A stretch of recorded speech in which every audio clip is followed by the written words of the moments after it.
Bismillahirrahmanirrahim. 5 karamah Rabi'atul Adawiyah. Siapa yang tidak kenal dengan sosok Rabi'ah al-Adawiyah? Kesufiannya tidak perlu diragukan lagi. Dia adalah sedikit dari ulama sufi perempuan yang sangat disegani dalam sejarah peradaban Islam.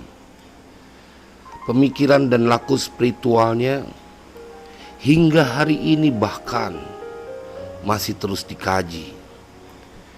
Berbagai macam kisah hidupnya pun sudah banyak dikupas dan ditulis dalam banyak buku. Bagi kalangan santri, kisah yang paling populer dari Rabi'ah al-Adawiyah adalah ketika dia membawa obor dan ember berisi air di malam hari. Dikisahkan bahwa suatu malam Rabi'atul Adawiyah tengah berjalan di kota Baghdad sambil menenteng air dan memegangi obor di tangan kirinya. Seseorang pun bertanya kepada beliau, hendak kemanakah air itu dan obor tersebut? Rabi'atul Adawiyah menjawab, aku hendak membakar surga dengan obor dan akan memadamkan neraka dengan air ini, agar orang tidak ada lagi yang mengharapkan surga dan tidak takut lagi kepada siksa neraka dalam beribadah kepadanya. Rabi'atul Adawiyah adalah seseorang sufi yang mengusung mazhab cinta. Cintanya kepada Allah begitu dalam dan kuat sehingga ia tidak mampu mencintai yang lainnya karena cintanya hanya untuk Allah. Karena saking cintanya kepada Allah, Rabi'atul Adawiyah pernah berujar bahwa ia tidak mendambakan surga dan tidak takut kalau dimasukkan ke dalam neraka. Itulah Rabi'ah karena cintanya. Ia diangkat menjadi wali dan Allah memberikan kepadanya karamah sebagai tanda bahwa dia adalah wali Allah.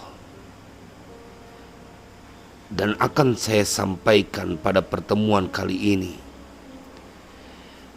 sejumlah karamah yang dimiliki oleh Rabi'atul Adawiyah. Dan ini merupakan pergulatan spiritual perempuan yang terus menjejak langkahnya di jalan kemuliaan. Kisah pertama yaitu kisah beliau dengan binatang buas. Ketika Rabi'ah sedang berjalan di sebuah pegunungan, ada banyak binatang buas yang mendekatinya.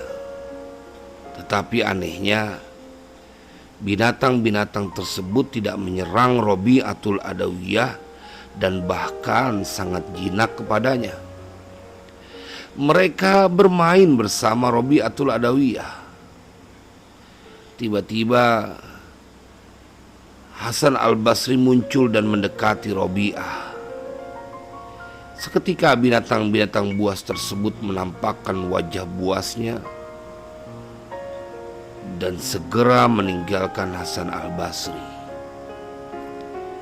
Kemuliaan atau karamah pertama dari Rabi'atul Adawiyah ketika binatang-binatang buas bahkan dibuat mencintai Rabi'atul Adawiyah dari lantaran dia mencintai Allah sepanjang hidupnya.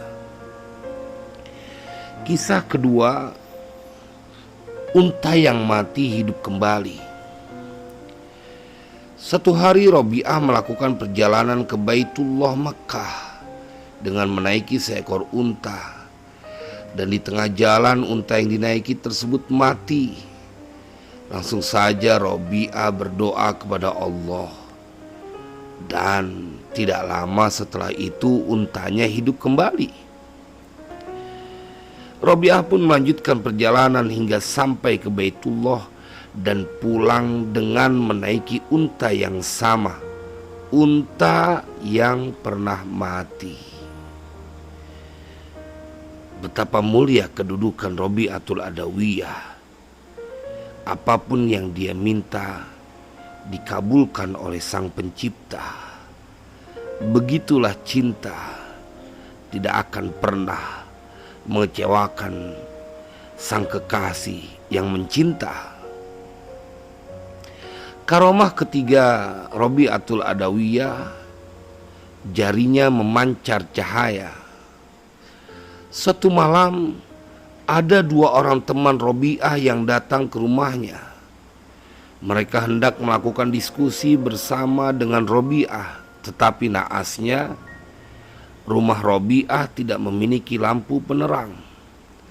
Lalu Rabi'atul Adawiyah meniup ujung jari-jarinya hingga kemudian mengeluarkan cahaya yang terang dan menerangi seluruh rumahnya sepanjang malam. Dan dengan demikian mereka bisa berdiskusi hingga pagi hari. Maha suci Allah yang telah memberikan kekhususan kepada seorang wanita yang memperlakukan secara khusus cintanya kepada Dia yang maha sempurna. Karomah yang keempat, pencuri yang kebingungan.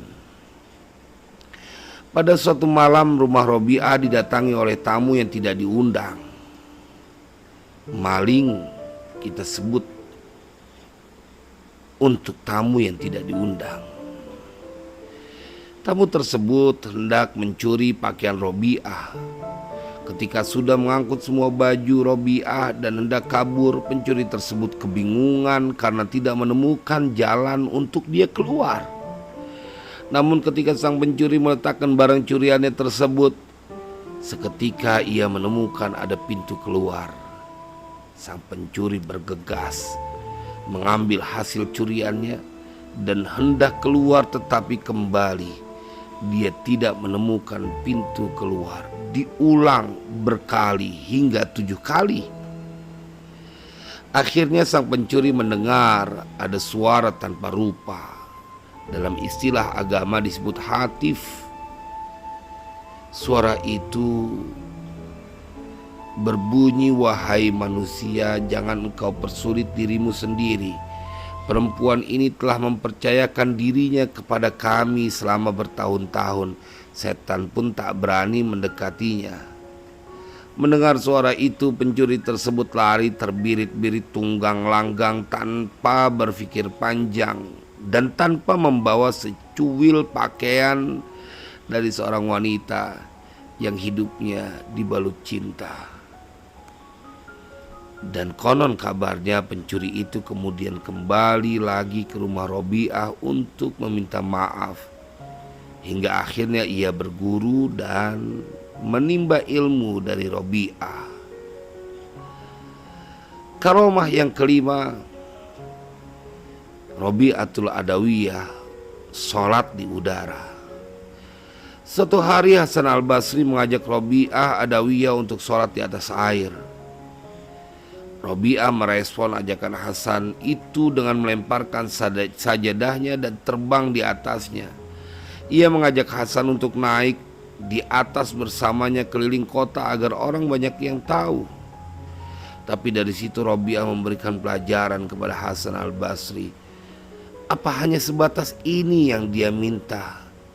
Kalau hanya sebatas terbang, burung, lalat, mereka bisa terbang dan tidak ada istimewanya, dan tidak ada yang perlu dibanggakan dari terbang di atas angin, karena yang lebih istimewa menurut Rabi'ah adalah bagaimana bisa menjaga cinta hanya untuk Allah. Kembali Rabi'atul Adawiyah mendapatkan perlakuan khusus dari Dia yang maha sempurna. Rabi'atul Adawiyah